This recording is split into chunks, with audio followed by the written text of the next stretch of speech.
Ahoj přátelé, jen jsem tady chtěla otevřít jedno téma, u kterého chci být konečně 100% transparentní, protože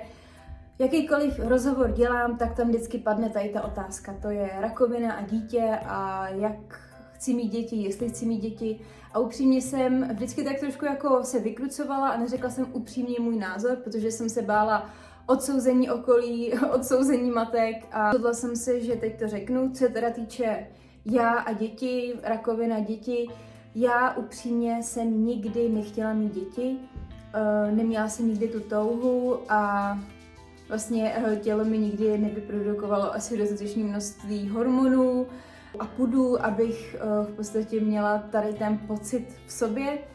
A musím se přiznat, v momentě, kdy